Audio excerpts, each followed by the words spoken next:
Stephen, let me just explain how the evening's going to run. Obviously, we're using the Teams webinar feature for this event, and that means that we are recording the event. So if you don't want to be recorded, I would advise you keep your camera off and your microphone off. It's an interactive event, being a webinar, so there will be opportunities to ask questions, and I'll explain how we're going to do that in a moment. So the way it's going to work is Stephen is going to give a presentation using PowerPoint. About halfway through that presentation, we're going to pause and open the floor up to questions. And there are two ways to ask questions this evening. You can either write your questions into the chat box, which you'll find behind the little speech bubble on the top of your screen, or you can hold your question, and when we open the floor up to questions, you can put your hand up, which you'll find if you click on the little smiley face with the waving hand, and I will take your question and open the floor up, or Nevin will open the floor up so that you can ask your question in person. If you post your question in the chat box, I'm happy to read it out on your behalf if you so wish, or if you'd like to ask the question, just say, I'd like to ask this question. Once we've covered all of those questions, we'll go on to the second half. Stephen will talk to us a bit more with Joe, and then we will finish and have another question and answer session at the end. So I think that's enough in terms of the introduction from me, because you're not here to listen to me banging on all evening. So without further ado, I'm going to hand over to Stephen. So welcome, Stephen. Thank you very much indeed. It's very good to be here. I hope I can give you an interesting overview of the North Western IFCA. And the first thing I need to do is share my screen. Has that now come through? Can you see that? I can't see Yes. me anymore, but I can see the presentation. I need to go down here and find out how to start the presentation, which can't quite see. Oh, that might do to start off with. It's not the first one. Okay. Right, well, yeah, we'll start here. Yes, so we're talking about North Western Inshore Fisheries and Conservation Authority this evening. As Stuart said, there should be plenty of time for questions later on. I hope to give time for that. So by all means, store up your questions and come back probably after slide 19. I've got about 35 slides, so there's quite a lot, but we don't have to use all of them. If you'd rather ask questions and talk, we can spend more time doing that later. We'll see how it goes. The topics that I'm thinking to cover are in this list here. Talk about the general overview of IFCAs around the country. There are 10 of them, as I'm sure many of you will know. And then to talk a little bit about North Western IFCA, our district structure, staff and assets. We'll come on to something about the bylaws that we operate, our enforcement program, which, as Stuart said, is Joe's responsibility, and he'll be able to answer questions in relation to that sort of regulatory activity that we do. We'll say something about marine protected areas, of which we have a lot. Something about some bass research, which we have active in the Northwest. Something about recreational sea angling strategy, which I guess will be dear to your interests. Bait collection is quite a big issue up here. Not a problem, but it is important. And then there's a section on reporting offences and contacts. So there's a lot to get through. And as I say, we don't necessarily have to do it all this evening. If we want to postpone some of it for a future event, then we can do. I understand Angling Trust are thinking of holding these sorts of events again in the future, and we can bring in other experts as well, like Joe, like our science team, some of our IFCOs if necessary. We've got various people who can contribute information to because you're obviously interested in promoting the Northwest IFCA, telling people about what we do and getting a higher profile. So For those who don't know, perhaps if you haven't been to any of these before, as we heard, there are 10 IFCAs, and you can see them there on the map. And I understand there's been one of these forums in all the IFCAs, one for Cornwall and Scillies together, but apart from that, the other 9 have been done individually. They were founded in 2011. They replaced the old system of sea fisheries committees, which had been in place since 1890. So there's a long history of this sort of local management of fisheries around England. It's quite a unique system. The local accountability that came with the sea fishery committees and was passed on to the IFCAs in 2011. 10 around England. List them there. All I'm not going to go through all those headings, but there are 10. In Scotland and Wales, marine management devolved to their own governments. You may know that prior to 2011, with Sea Fishery Committee, we had North Western and North Wales, and so the district that I operate now was the Northwest, but not including Cumbria, and right down through Wales to middle of Cardigan Bay was the North Western North Wales Sea Fishery Committee. But in 2010, that all got devolved into the Welsh Assembly, and we set up IFCAs in the Northwest. Scotland have always made their own arrangements. They don't have the same level of local coastal management in Scotland as we do in England and Wales. So moving on, a vision statement. This was written by DEFRA. I think it's a bit wordy and a bit complicated, but it is the vision statement we've had since IFCAs were set up in 2011 to lead, champion and manage a sustainable marine environment and inshore fisheries by successfully securing the right balance between social, environmental and economic benefits to ensure healthy seas, sustainable fisheries and a viable industry. Obviously a lot in that. I'm not going to go into any detail about what it might mean to me or to you at this stage, but it's something we could talk about if you want to later. So we'll move on. This IFCA, Northwestern IFCA, you can see on the map there, extends from the border with Wales in the Dee in the south up to the border with Scotland in the Solway in the north. There was the Cumbria Sea Fishery Committee. Many of you might remember it was led by Chief Officer Dave Dobson, based in Whitehaven, where the vessel is marked there. We still have our northern office in Whitehaven, and the district extends right down to the Dee, and it runs out to 6 nautical miles.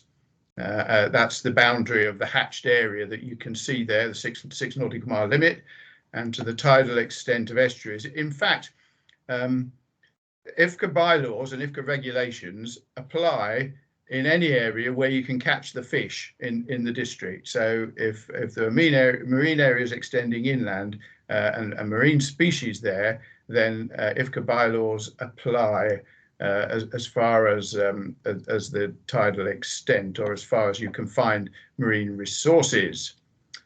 So that's the district. You can see we've got the main patrol boat lives there in Whitehaven. Can you see my arrow there if I move it about?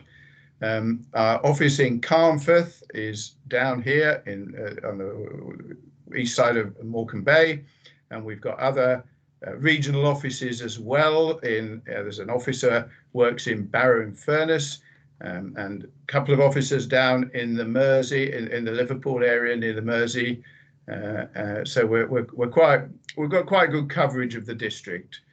I'll come on to what vessels and assets we have in a minute.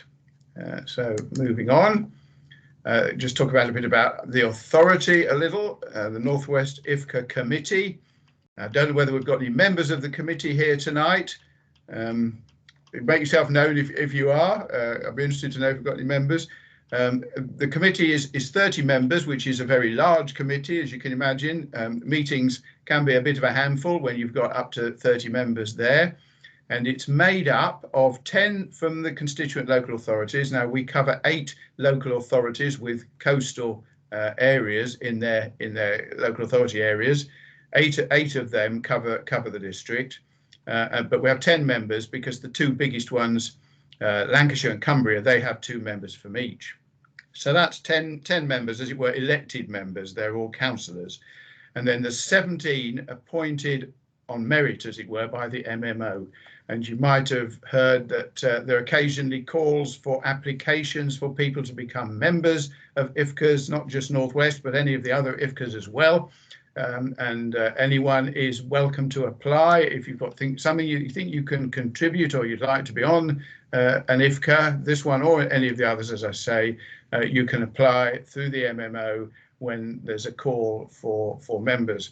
At the moment, we haven't any vacancies, but for quite a number of years during over the last 10 or 12 years that we've been in existence, we have had vacancies and there have been opportunity for people to apply. So invitations to apply are usually on the MMO website, and they'll be on our website as well. So if you're interested, that will be a way in.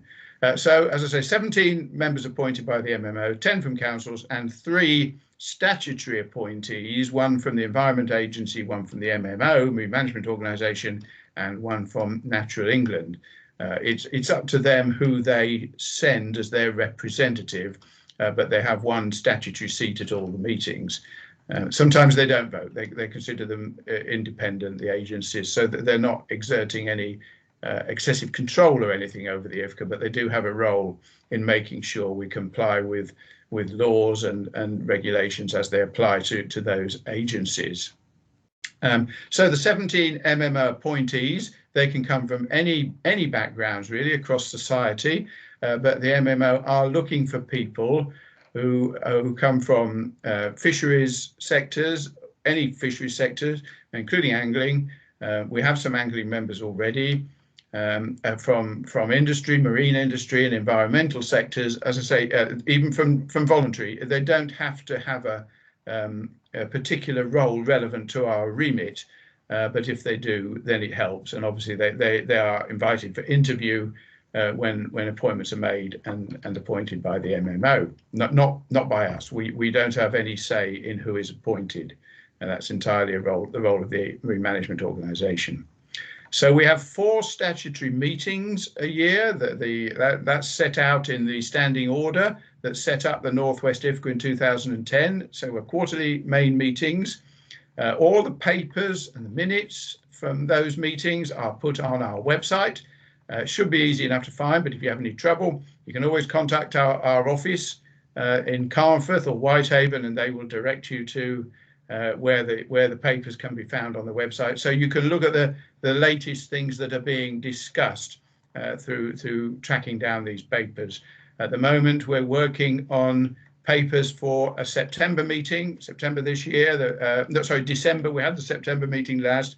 The next one is December. And at the moment, we're preparing the papers for that meeting. They'll go on the website a week before the meeting. The meeting is in early December. I could give you the date if I just check my diary, the exact date in case you want to attend. Scrabbling with my diary.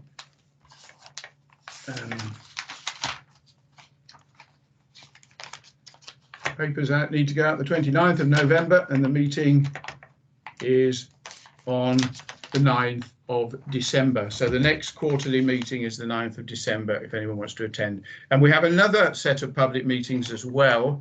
Probably come to that in the next slide. We talk about the TSB, the Technical Science and Bylaws Committee. They also have meetings every quarter. Yes, here we are, Technical Science and Bylaws Subcommittee. It's probably the most important subcommittee in the authority. It takes a lot of the main fisheries management decisions. So 8 members elected from the authority, that's out of the 30 by the other authority members. The 3 statutory bodies have seats on the TSB as well. Chair and vice chair of the main authority are on it. So that's 12 members, 13 members. And it deals with technical issues, directing the drafting of bylaws, scientific work, conservation work, opening and closing of fisheries, and so on. TSB is responsible for all those things.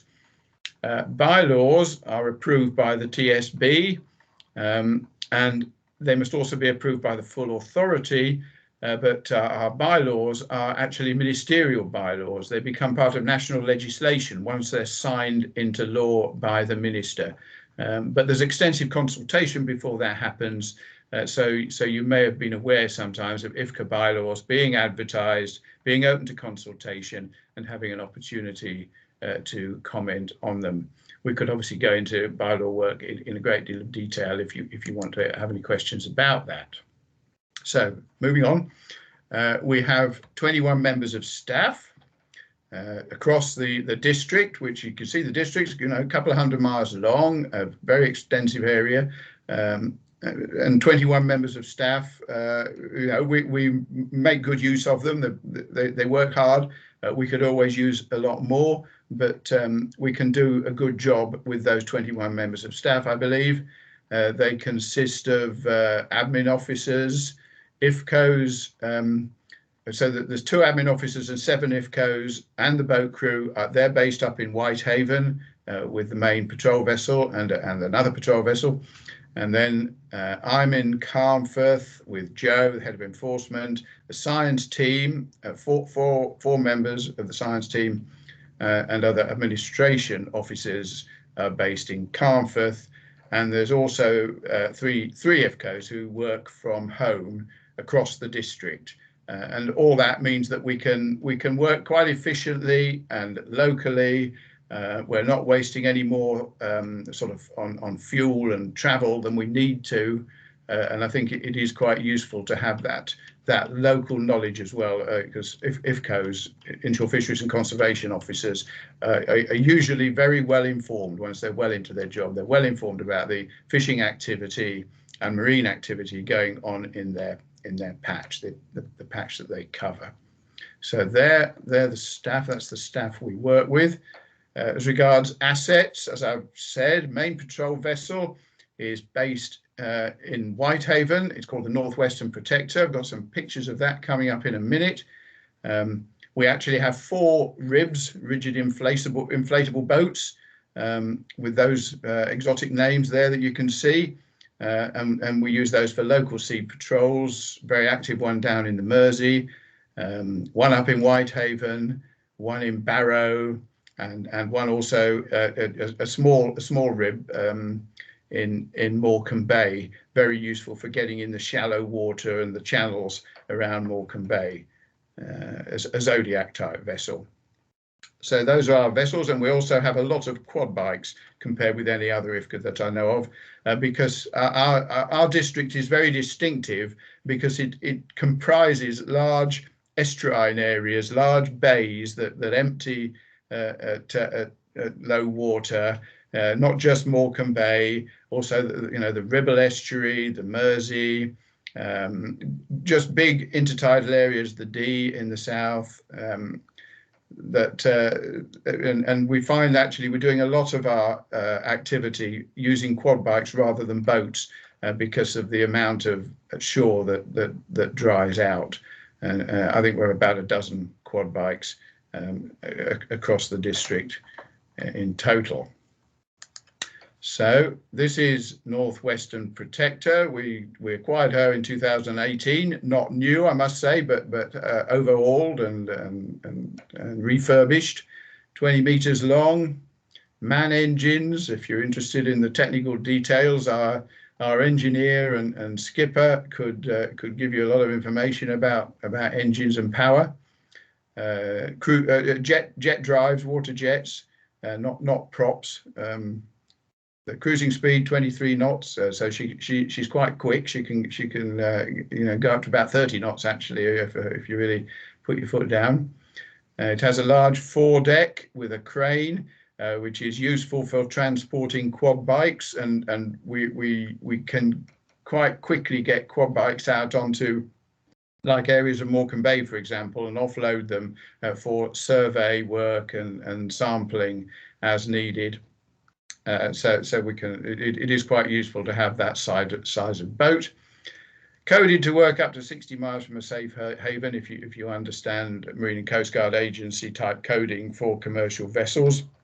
And she also carries a small rib Protector Charlie, a 5-meter aluminium vessel on the back, and a stern ramp, and that can just very easily be launched from the back of North Western Protector to carry out smaller scale sampling and survey work in shallow inshore areas. So that's probably enough on North Western Protector for now. There's a picture at her launch, nicely decked out with bunting and based there. She's berthed in Whitehaven as a rule. It's usually to be found there. She was a wind farm supply vessel before we acquired her, and so she's quite powerful and quite effective, I think. Moving on, another view of North Western Protector. If you've got any questions, come back to those later. And that is the skipper. You might know Skipper Hugh Tinnison, based in Whitehaven. He's been the skipper of the IFCA since we were founded, and before that, I don't know how long he was skipper of the Cumbria Sea Fishery Committee, but it's certainly a long service. Right, let's move on from the kit then to the bylaws, and just a summary there of the current situation with our bylaws.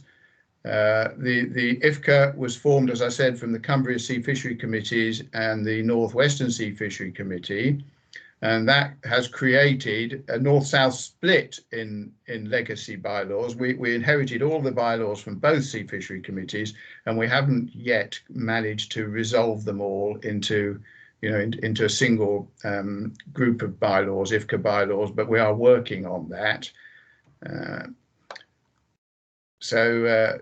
Yeah, we have a bylaw book which you can find on the website with all the full bylaws set out in detail.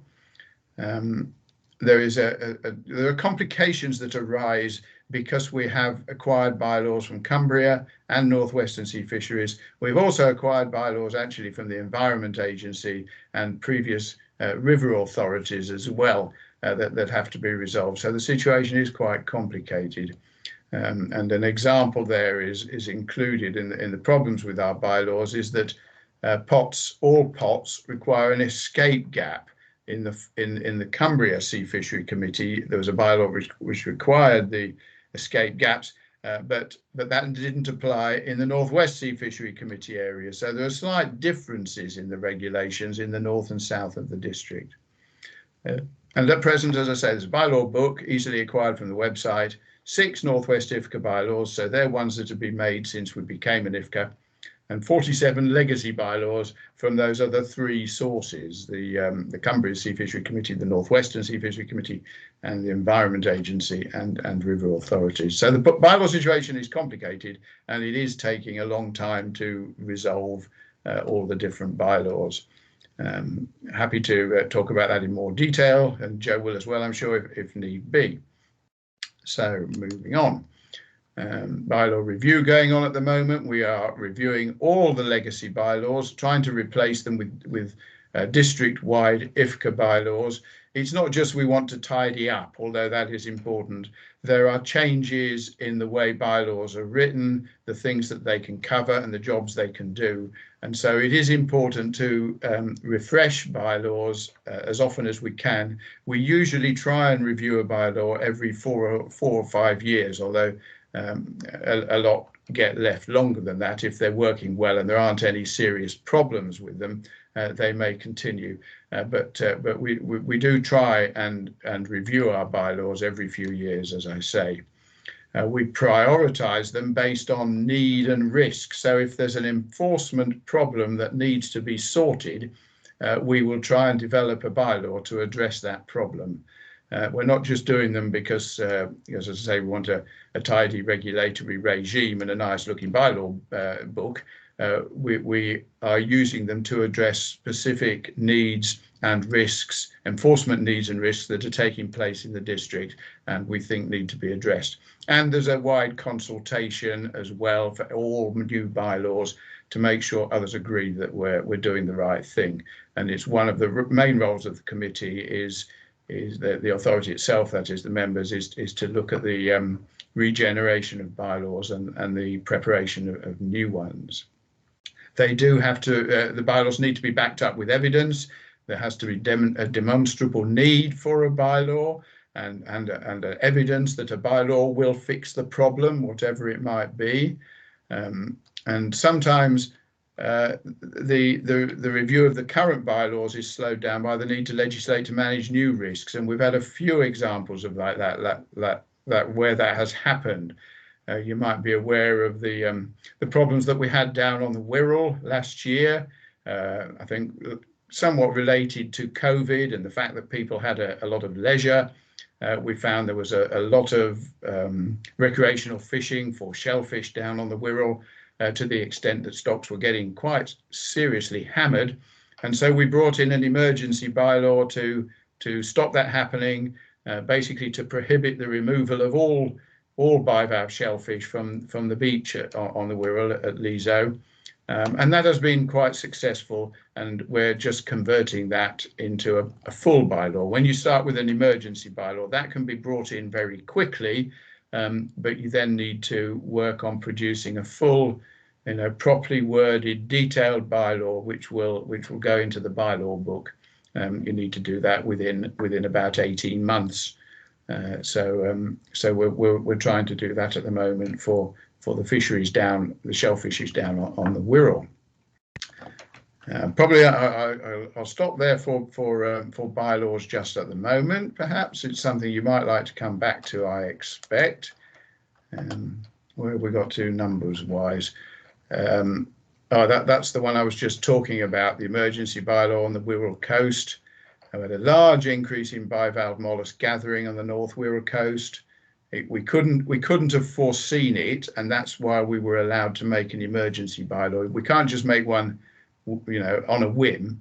There has to be evidence that it's needed, and it has to be something that we could not have reasonably have foreseen. If we could have foreseen it, they'll say, well, we should have brought in a bylaw earlier, and we can't make an emergency bylaw. We can still make a full bylaw, but that takes a lot more time. But in this case, it was a surprise that there was suddenly a big influx of people gathering shellfish on the beach there, and we were able to bring in an emergency bylaw. We need DEFRA to give consent to introduce an emergency bylaw. Again, it's not just North West IFCA acting on its own. It has to be referred up to the government. It met the criteria, as in the fourth bullet there.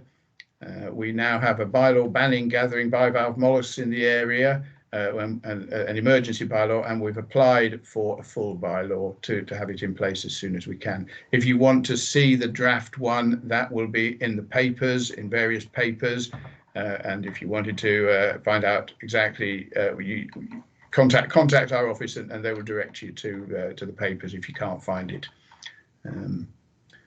We're continuing with stock surveys on the Wirral and at Lizo to inform the need for future measures. But I think there will be an ongoing need for regulation of shellfish gathering in that area. Okay.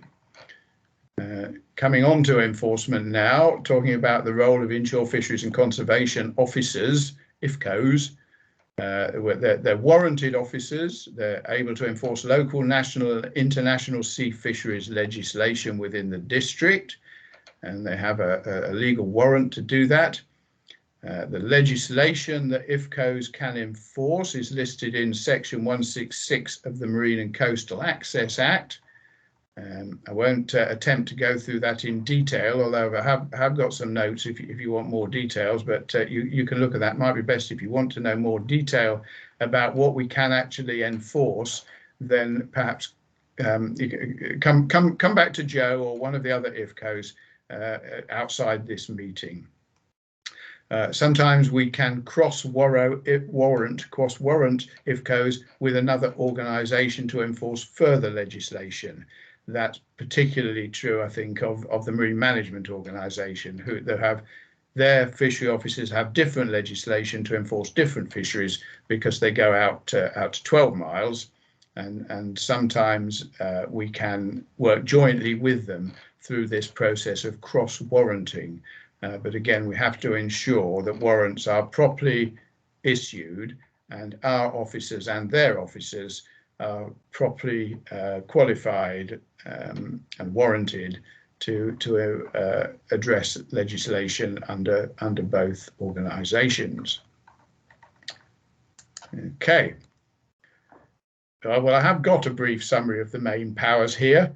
If you want to go through them, actually there's a column on the left which I'm not seeing here, but I'm pretty sure it's in the table that tells you the section of the MACA, the Marine and Coastal Access Act, which gives us all these separate powers and duties. So we have powers to board and inspect vessels and marine installations to carry out relevant functions.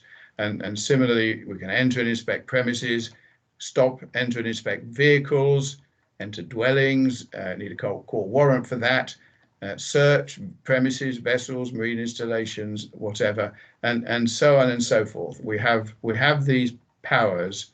If our IFCOs, our fishery officers, they're warranted to enforce these powers and qualified to do so by the warrant that they have.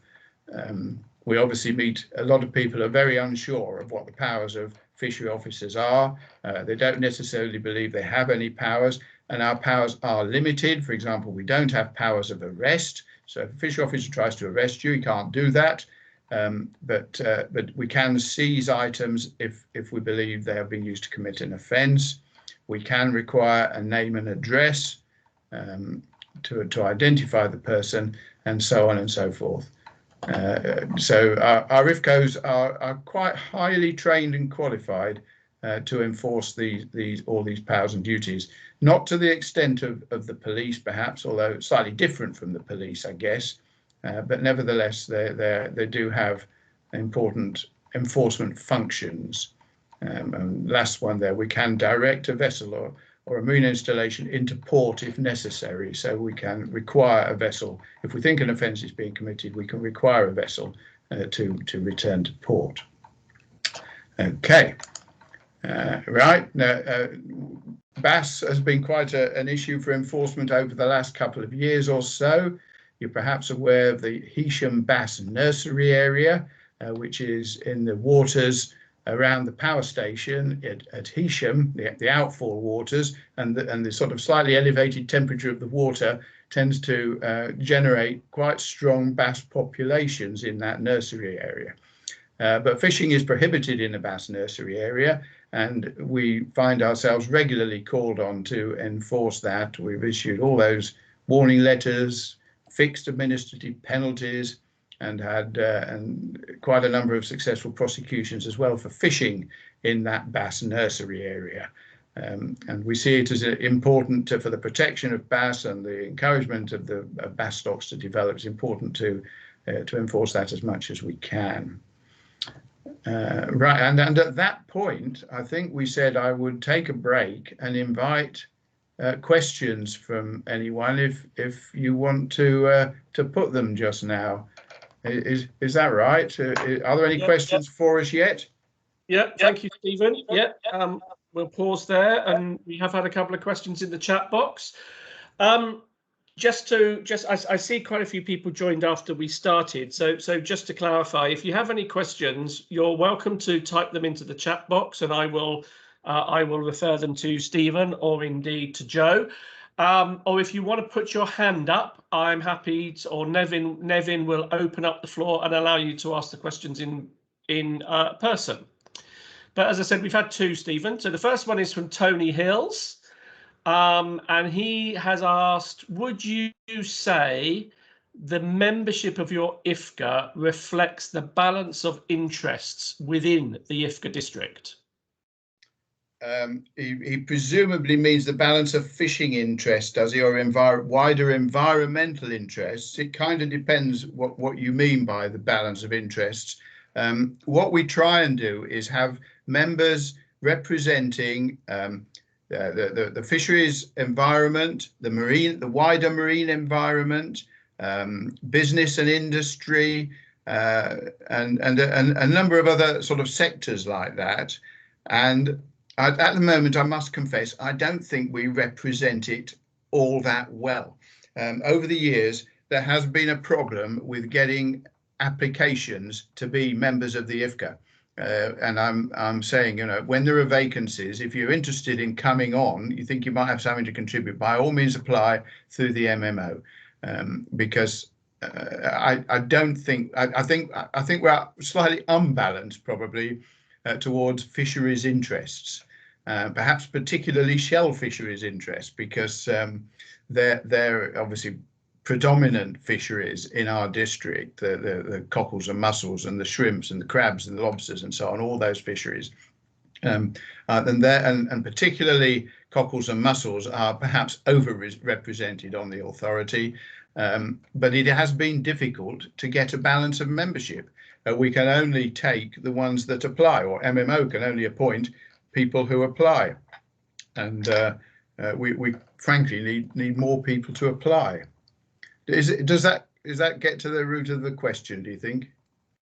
I'm sure it does, but if not, I'm sure Tony will come back for clarity. In fact, has Tony put his hand up? Yes, Tony has put his hand up. So Tony, Nevin, I don't know if you can unmute Tony to ask a supplementary.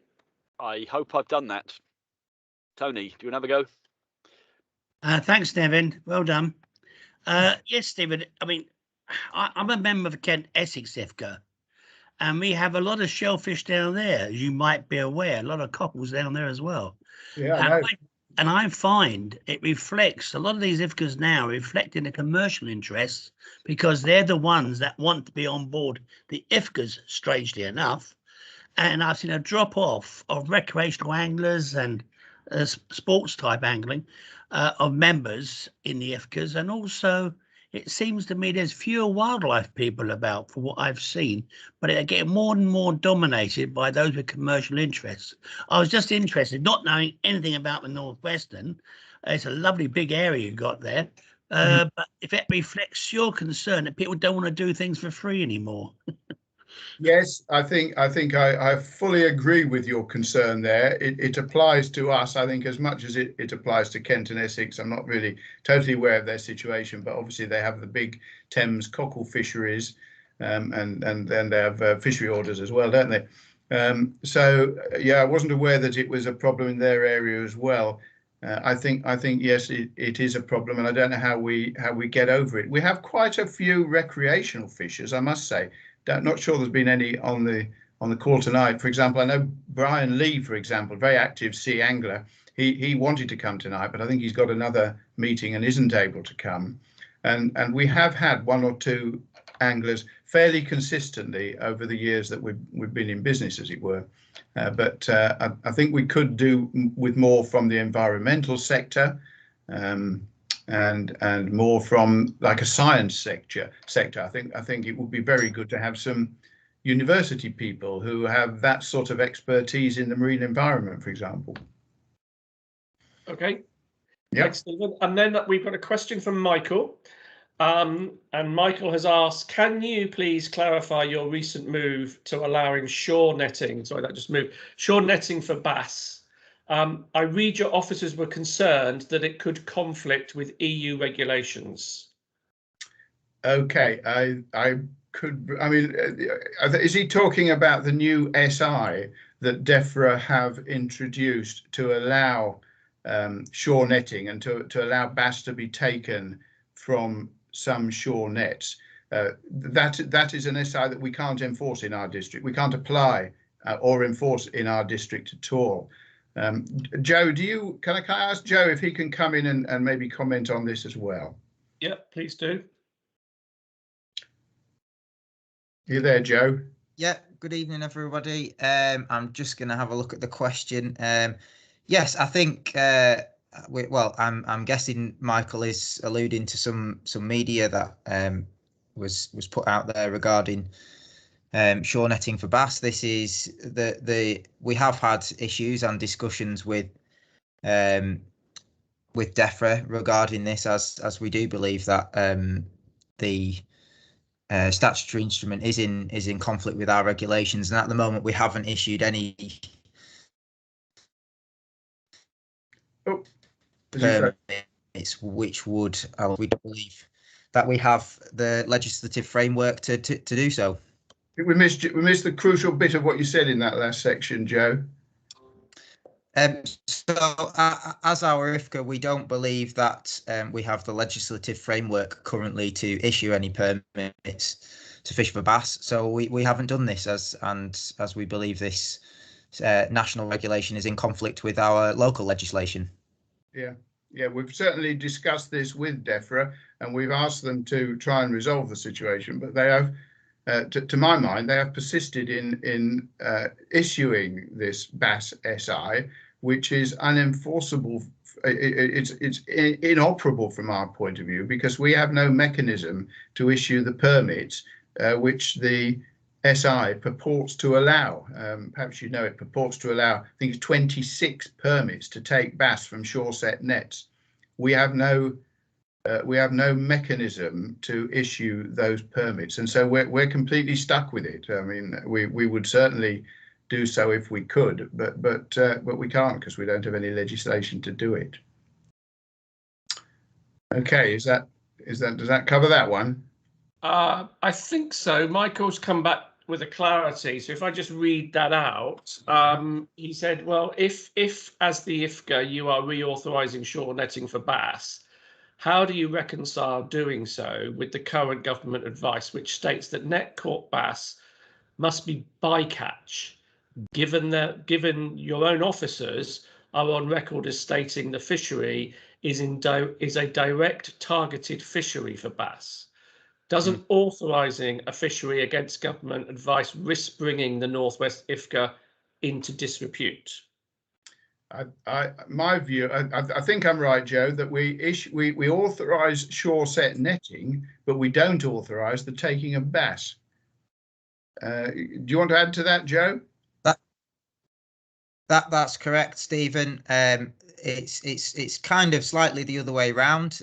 We do issue permits for people to fish using nets, and it's the government regulation that states that bass could be caught by bycatch, and we are not issuing permits to land bass as bycatch. We do believe that is a misinterpretation of that term, that bass caught in nets would not be bycatch, and potentially would be a targeted fishery. And so we're saying, as I said before, because I was just going to say that if you're stuck with DEFRA over this, I can give you a contact for the SI in DEFRA, and I've told them that I'm going to share this contact because of the impossible position they've put us in regarding this statutory instrument that they published just about a month ago. Okay, I think that would be really helpful, because I know this is causing quite a lot of debate and discussion all around the country about this SI that they've produced. Okay, we don't have any more questions at this stage. I'm pleased to say that Caroline is one of our guests this evening, and she has said that she, as a recreational angler, is watching this with interest. So welcome, Caroline. Oh no, Tony's come back with another one. Tony wants to ask his normal question. As you can see, Tony's been on a number of these, and he's always very welcome on these forums. And he'd like to ask a question on climate change. How this process is seeing a change in the balance of availability of local species. So how are you seeing the species shift within your IFCA district because of climate change? Well, I'm not an expert on this. This is kind of a international issue that we can't comment on or in a way we can't contribute to it directly, or that we will try and assist with implementing the climate change policies that the government seeks to put out. But I suppose bass is perhaps quite a good example of a species which does seem to have moved north, probably in relation to the warming of the climate. And there are other species as well where their distribution has changed, probably related to changes in the climate. That's the sort of thing that we're trying to monitor and keep tabs on. Okay, thanks. And maybe if I could sort of abuse my position a bit and ask a related question. Obviously, as an IFCA, you're almost in a bit of a unique position with as an IFCA compared to all of the others, in that you border Scotland in the north and Wales in the south. How much work do you do, or how much cooperation do you do between those two evolved administrations around shared stocks and transient stocks that are passing through the district? Do you work closely with those two devolved administrations? We do work closely on specific issues, really, as they come up. They both have very different fisheries management regimes, and they're both much more centralised in terms of the Welsh government and the Scottish government. So I wouldn't say we have like day to day or week to week meetings even. But we do collaborate, for example, in regard to management of the Dee and the cockle fishery there. We are always available. Our officers are available to assist with survey work and enforcement relating to that cockle fishery on the border with Wales. I don't suppose we do as much as we should with regard to collaboration and partnership working with Wales and Scotland. We are available. We're looking, we're very open to need and opportunities. Again, I'm going to ask Joe actually if he wants to comment on that, because it's likely he would be the one at the sharp end when the issues come up. I know you've done quite a few joint patrols with Wales in particular, Joe, not so much with Scotland, perhaps. Can you say something about that? If he's there. Absolutely. So, we don't actually just work jointly with Marine Scotland and Welsh Government, but we tend to actually more recently operate as a whole around the Irish Sea. So we work jointly with Isle of Man Fisheries, with DARA in Northern Ireland, with the Marine Management Organisation, as well as the two devolved administrations which border our district. And this is particularly for enforcement purposes really crucial to be able to lead on intel-led and tasked approach to fisheries enforcement in the Irish Sea as a whole. Thanks for that, Joe. Okay, I've got one last question and then I think we should move on. And this is from Neil, who is a recreational angler as well, and says there's been a large depletion of flounder stocks in the south, certainly from what Neil has seen over the last 20 years. How are the stocks in your area faring? I don't think I have any up-to-date information on that. I don't know whether you can say anything about flounder, Joe. Nothing at current on flounder as a species in isolation. I'm certainly quite happy to take any if Mr. Jones would like to get in touch via email. We can certainly speak to our science department, see if there's any data on that. Okay, thanks very much. Okay, there'll be another opportunity for questions at the end, but I'm conscious of the time, so I think we should hand back to Stephen and carry on with the rest of the presentation. Okay, thanks very much.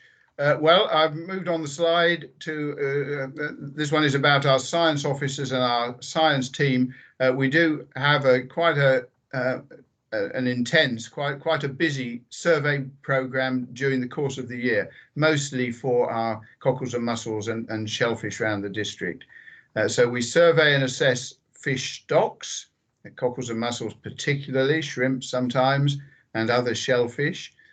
We ensure fisheries comply with national, international legislation. We advise the Technical Science and Bylaws Committee of any work that needs to be done to make sure that fisheries are compliant with rules and regulations. We explore the sustainability of future potential fisheries. We've got a team of 4 science officers, incidentally, who carry out this work. One vacancy at the moment, which will be advertised quite soon. If somebody would like to come and who's got science experience, a science degree, something like that, and any experience in fisheries, by all means apply when it comes out. We should have an advert on our website in the near future. We assist external partners with information requests related to fisheries as far as we can, and we work with external partners on joint studies, joint research where possible as well. So it is a busy science program that we have.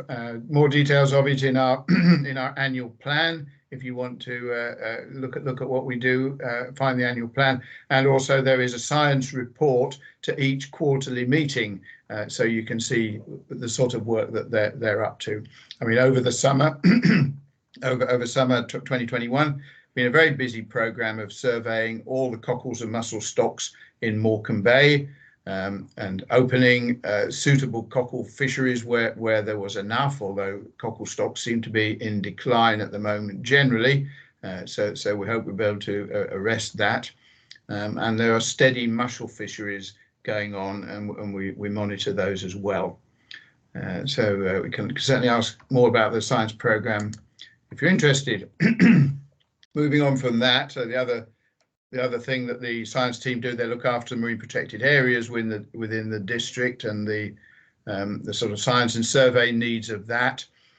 You can see from that map, I'm rather pleased with that map, which a GIS officer did for us a couple of years ago, because it shows the extent of marine protected areas that we have in our district.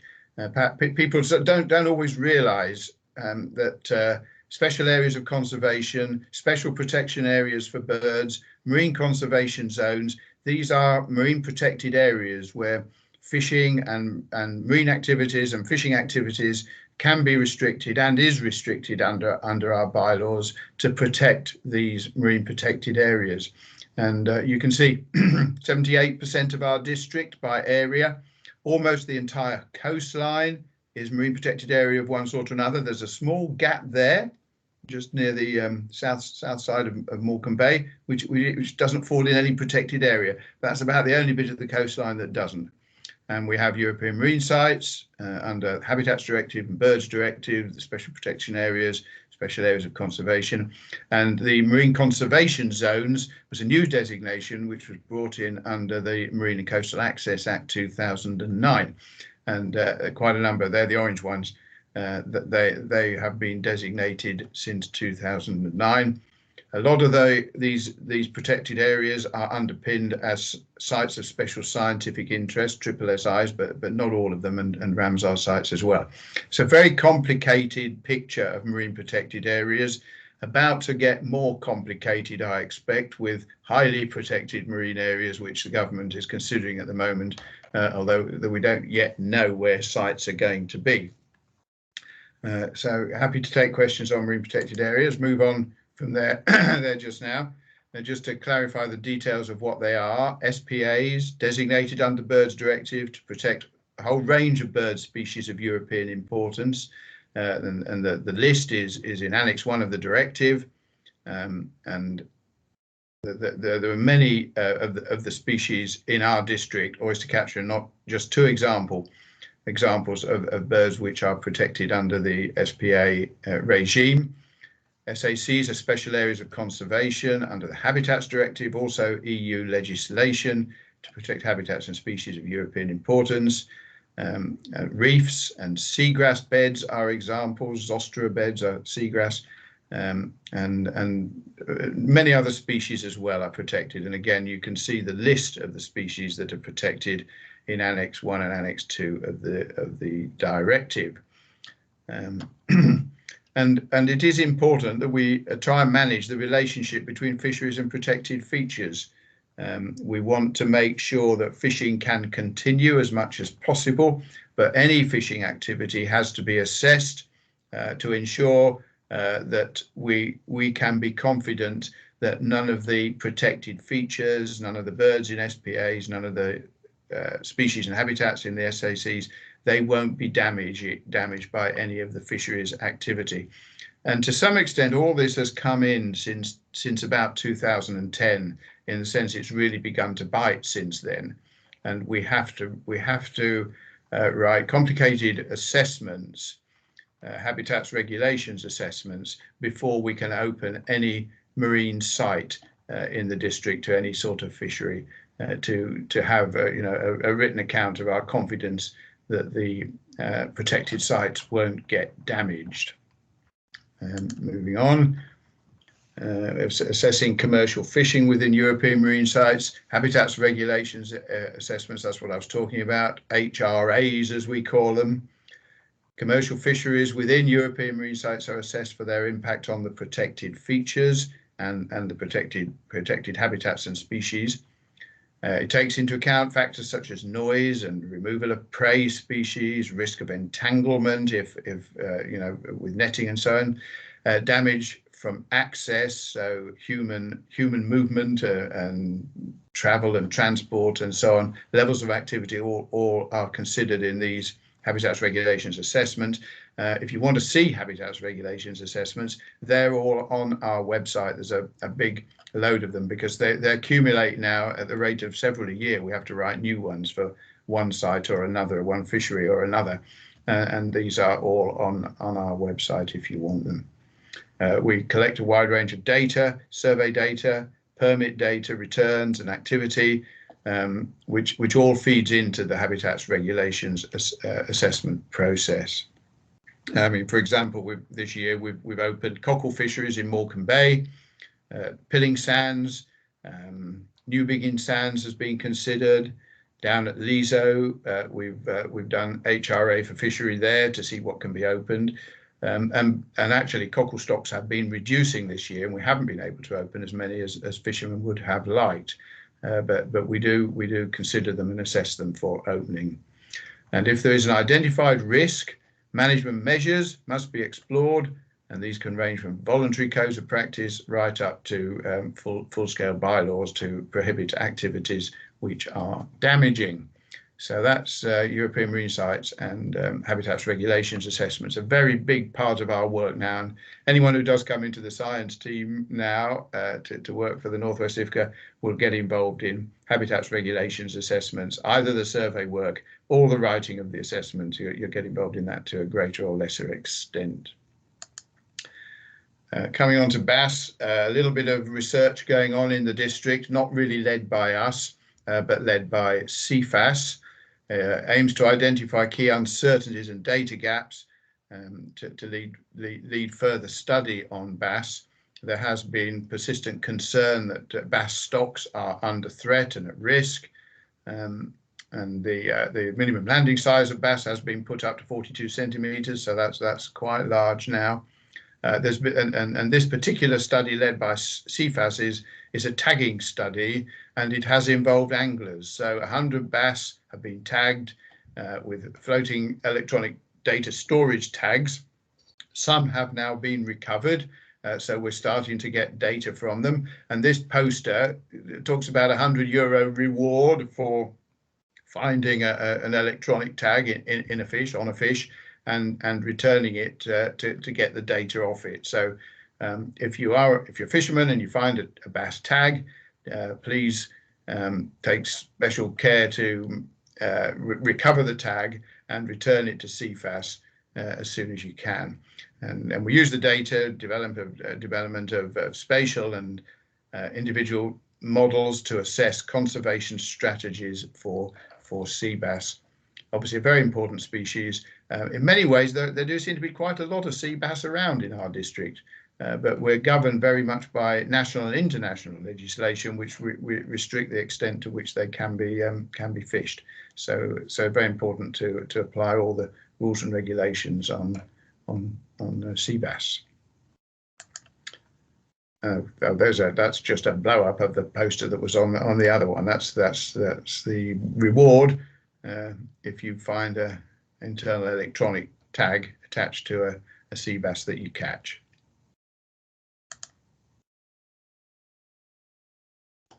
Okay, just a bit more of this work. We aim to listen to and understand concerns of regional bass stakeholders. This is all work done by CFAS, and it is continuing. I don't know whether anyone has been involved in it in this district. I think you probably will have heard of it and perhaps been invited to be involved. CFAS are aiming to gauge regional priorities for the conservation of sea bass, where conservation measures can have the greatest effect, really. Understand existing data gaps and support future work on bass. And now, what's the SBFCT? Not sure what that is. That must be in CFAS. They're engaged with more than 100 recreational and commercial fishers, trying to gather the information on levels of bass fishing and the amount of catch and so on that everyone's getting. I expect people will have questions about bass.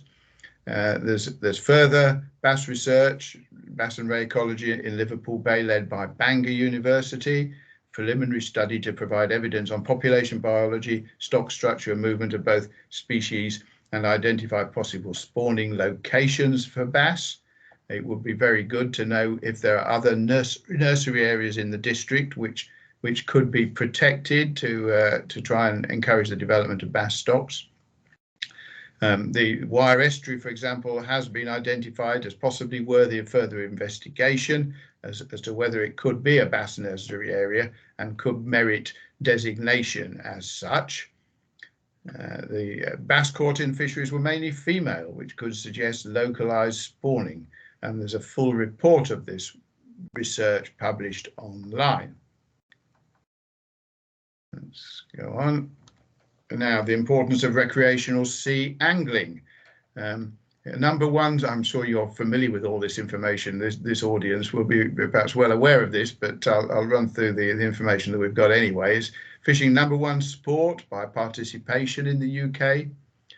Regional social media groups have over 12,000 members, and we are seeking to build up our database of bass, all recreational fishing, angling, and recreational sea angling. We're seeking to build up our database of contacts across our district, and I'm sure there is an online form where you can register your interest.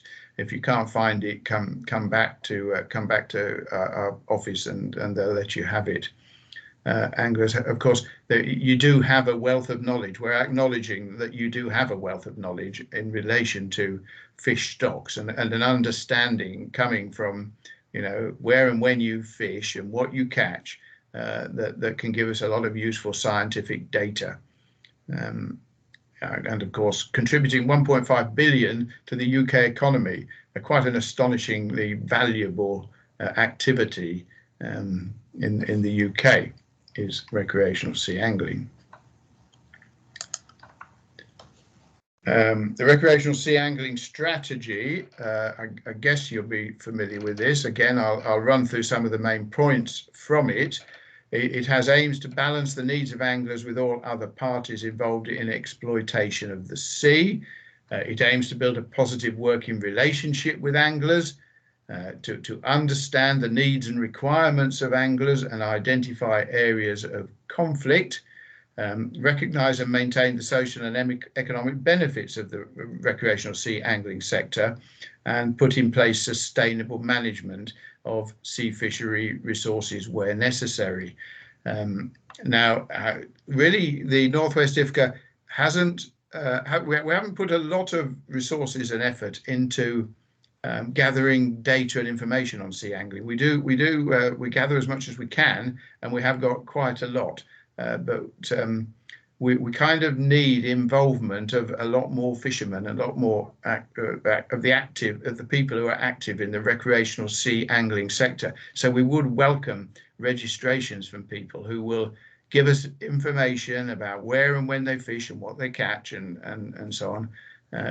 And this hopefully will lead to better management of recreational sea angling and better opportunities for you guys who are particularly interested in the sport and the hobby. The strategy, again, you're probably aware of it. We want to connect with and maintain communication with the angling sector as much as we can. We want to assess current information and collect as much new information as we can. As we've said, you have important scientific information to contribute, and we really want your data and your knowledge somehow to be established in our North West IFCA data records, in our database. We want to understand better the social and economic importance of recreational sea angling for the district. Remembering that 1.5 billion, it must be very important in the Northwest, but we don't have a good understanding of how important it is. We want to establish where conflicts arise. I'm not sure that there are a lot of conflicts associated with recreational sea angling, but we want to know what they are, where they are, and how we can resolve them. And what are the needs of sea anglers from regulators? What do you really want from us, including the IFCA? We'd be pleased to hear from you. Forums like this are very useful, I think, in trying to get more detail about how we can work together to promote sea angling and encourage sea angling and get good scientific information from the activity that takes place. So all IFCAs. Oh, well, I've moved on to bait collecting now. We're finished with sea angling. Sorry, I thought there was another one. And so IFCAs have been asked by DEFRA to assess hand gathering and bait collection activities within all European marine sites. And we are doing that. We're certainly fairly well aware, I think, of the extent of bait collection taking place within the Northwest. This rather bland statement. Our current understanding suggests there are no issues. Well, I think that is probably true to the extent we haven't identified any management problems that need to be solved in respect of bait collection in the Northwest. There's obviously a lot goes on, but we're not aware that we need to manage it in any way. We don't need any new regulations or bylaws or anything to deal with bait collection. If you really disagree with that and you think we should be engaging in more management of bait collection, then let us know. But to support our decisions, we need further data. We do need to know why we need to have any further regulations or management of bait collection. So, I mean, it's ideal, isn't it, if there isn't a problem and you can all go out and gather bait freely, as much as you like, wherever you like. And that generally is the position with regard to bait collection in the Northwest. We're quite fortunate in that respect. So if you have experience in bait collection, if you are active in bait collection, then we would welcome completion of this questionnaire that you can find online on our website. Send it in, and that will give us it will alert us to any problems that might need to be managed and we might need to take into account in the future. Right, I think we're on the home straight now. We do depend on the public for reporting of fishery offences to a large extent. So if you see any fishing activity that you think is suspicious or might be wrong in some way, please send in an email, ideally. The phone number is there, but of course the phone number isn't necessarily available 24 hours a day. We just don't have those resources. But email or leave a message on the phone, you can do that, and we will certainly include it. We have a weekly Intel review where we review all the information that's come in and take account of it. We share it with other agencies and other bodies around the district and further afield if necessary.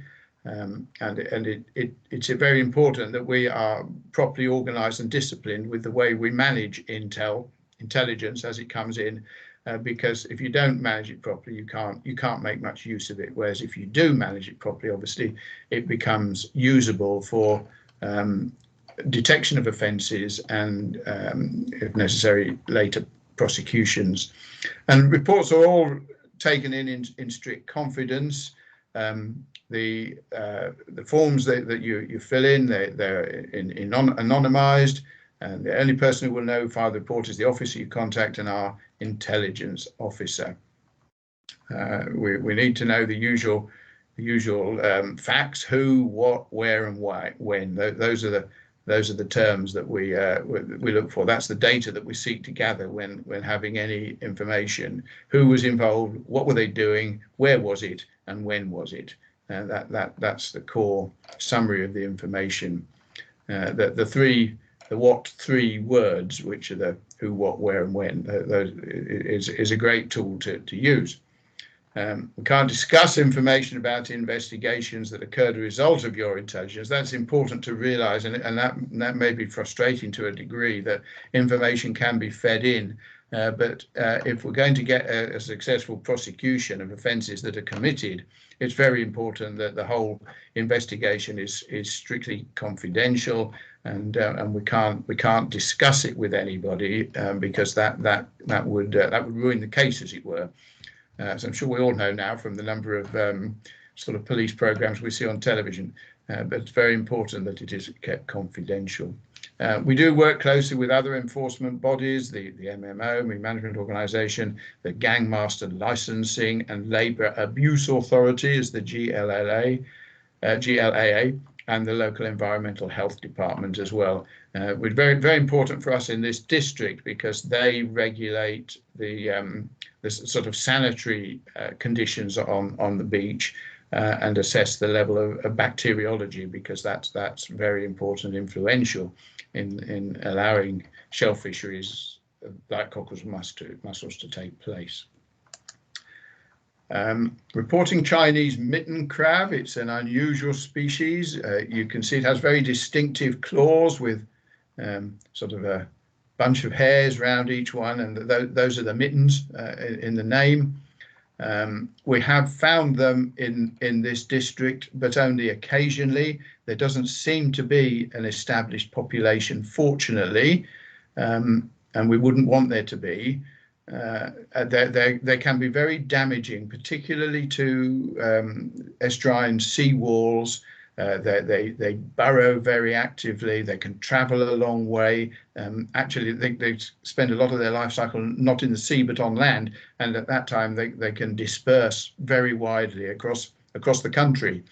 And if you do find a Chinese mitten crab, we really would like to know about it. These things, retain it if you can, put it in a secure box.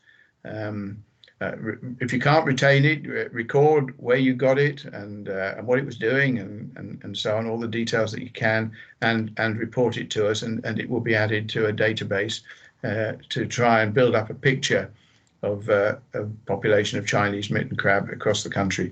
It is important that we try and, it's an important species to try and control as much as we can.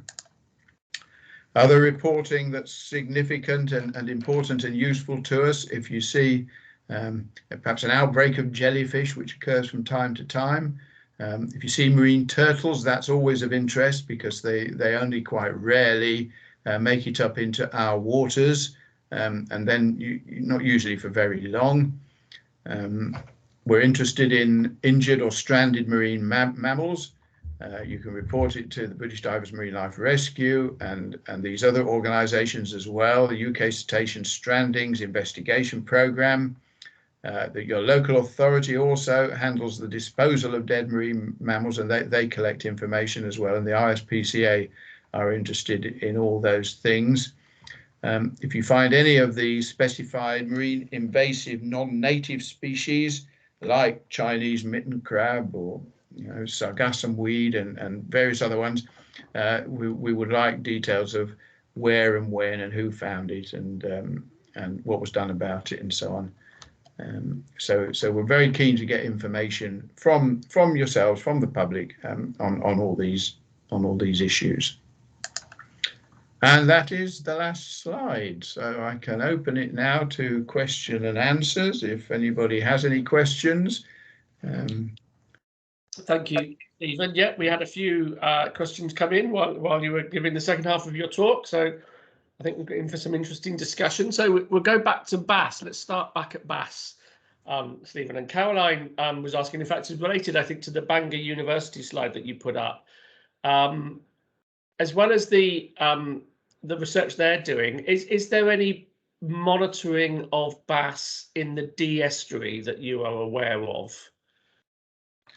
I'm not personally aware of anything in the D estuary other than these programs that have been started. Joe, can you say anything on the monitoring of bass up and down the district?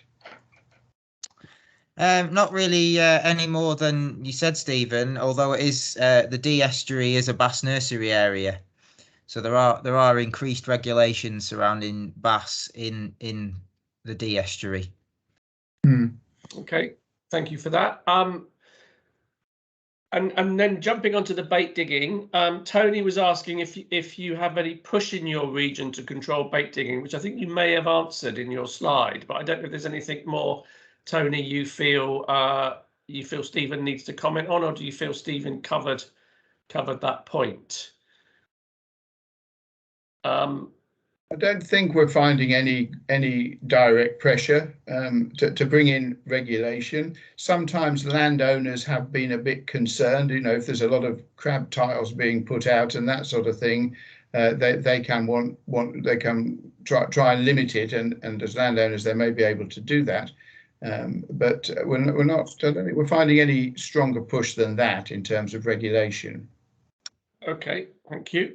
And also, Tony was interested to know, have you seen any bluefin tuna up in the northwest? We've got hundreds of them down in the southwest. They're off the west coast of Scotland. They're obviously off the west coast of Ireland. Have any come up through the Irish Sea and arrived with you? I think very occasionally. I mean, penny numbers, no more than that. Have you got any records, Joe? I don't know, unfortunately. Last time I asked about it, there had been 1 or 2 sightings. That's all. Okay, that's good. Okay, and I don't think I've got any more questions. We've got some good chat on the chat box, so thanks everybody. But I can't see any more questions. Has anybody else got any questions if they want to put their hand up? Okay, I don't seem to have any more. So I'd just like to thank you, Stephen and Joe, for an excellent presentation. You got one, Stuart. Tony's put his hand up. Tony's put his hand up. Yeah, Tony, quick. Nevin, can you unmute Tony?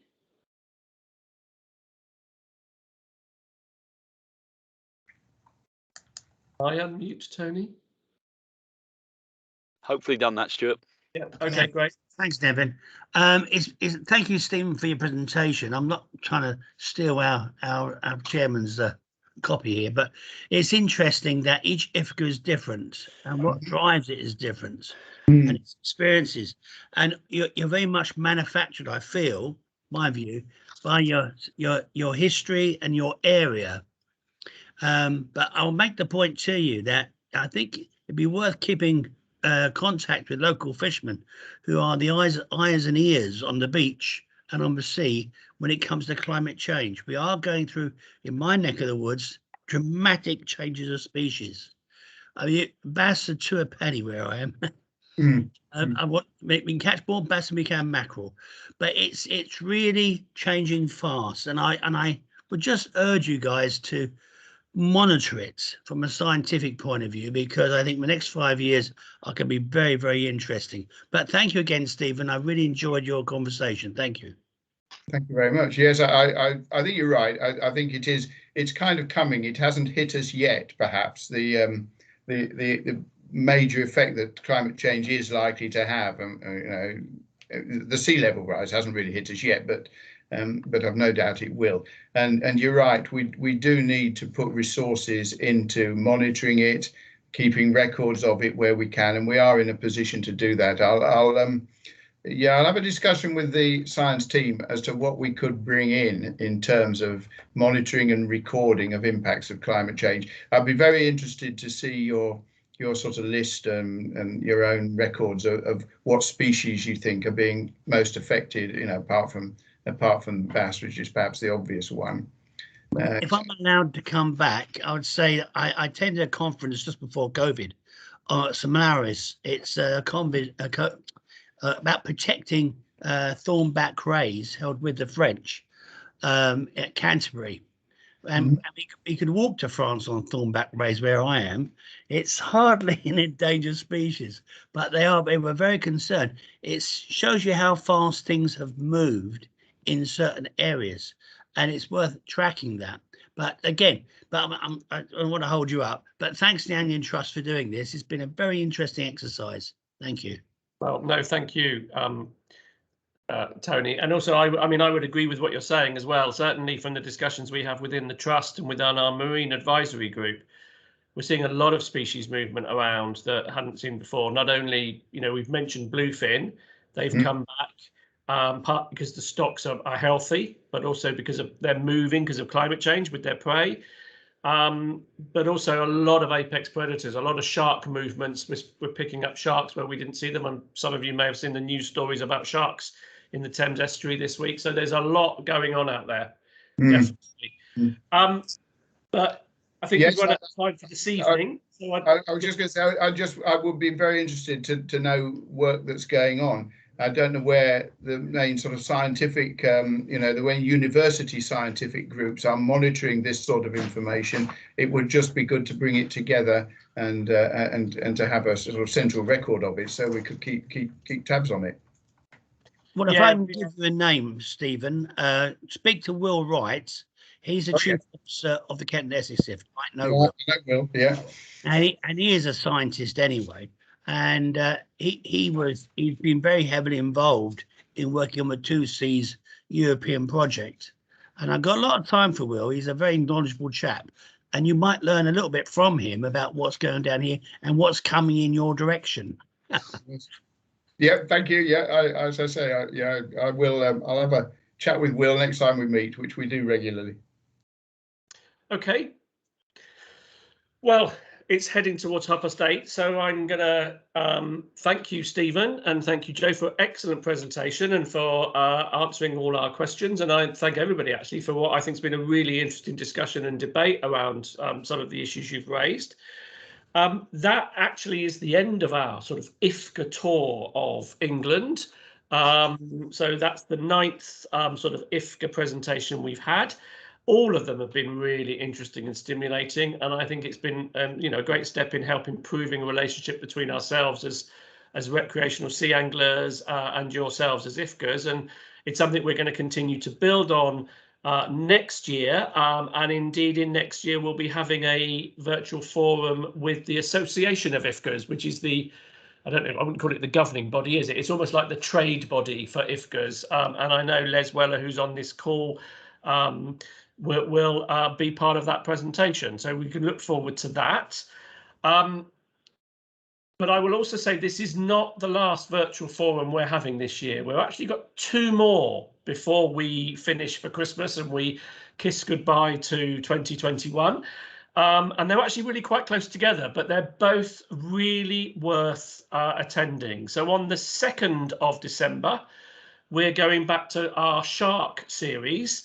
And we will be looking at angel sharks, particularly off the Welsh coast this time. So we're popping over into Wales to look at some of the research work that's going on with angel sharks and how sea anglers have been heavily involved in supporting that research work and carrying out citizen science and you know, contributing to our understanding and knowledge of angel sharks. And then a week later, on the 9th of December, we will continue with the debate that's actually been happening a little bit in the chat this evening, which is that we're going to have a virtual sea angling forum on the sea angling diaries. The Angling Trust is now sort of officially, and we will be doing some media around this, but is really supporting and pushing the sea angling diaries to as many sea anglers as we can, Caroline is clearly a big champion and fan, as she's been commenting on the chat this evening. And I'm sure, Caroline, you'll agree with me that it's really, really vital that sea anglers get involved. The more data, the more knowledge we can build up, the more we can promote sea angling, its social, its economic benefits, as well as its environmental protection. Sometimes as well, the more we can use it as sticks to beat IFCAs and DEFRA and the MMO and others with, to help, you know, protect and represent our interests. So, so do come along to that on the 9th as well. I mentioned at the beginning, this was recorded and filmed. So we will be posting this, as we've done with all the others, on our website.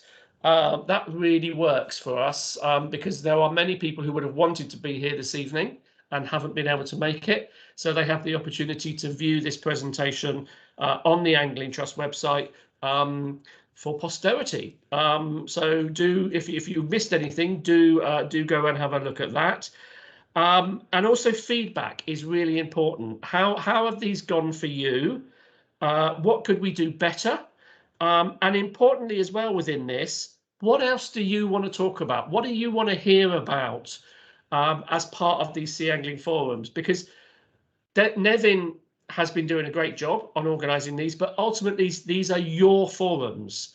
So we really do want to hear what you want to discuss around sea angling, whether that's particular challenges, whether that's particular you know, species that you're interested in, whatever it is, we want to hear from you.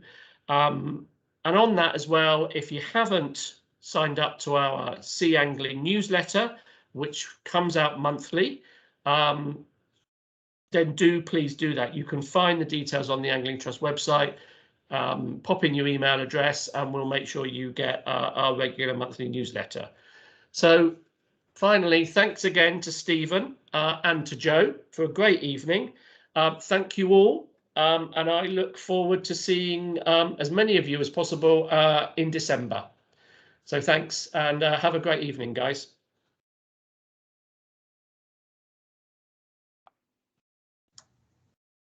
Okay, I'll just clear everybody out for us, just so we can catch up, guys, and that's pretty much there.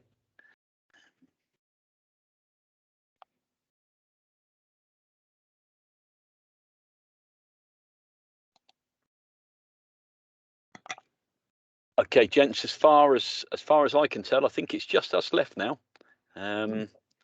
Nevin, Joe, Steve, yeah, Stuart. Okay, so one thing I will just make sure is that I turn off the stop the recording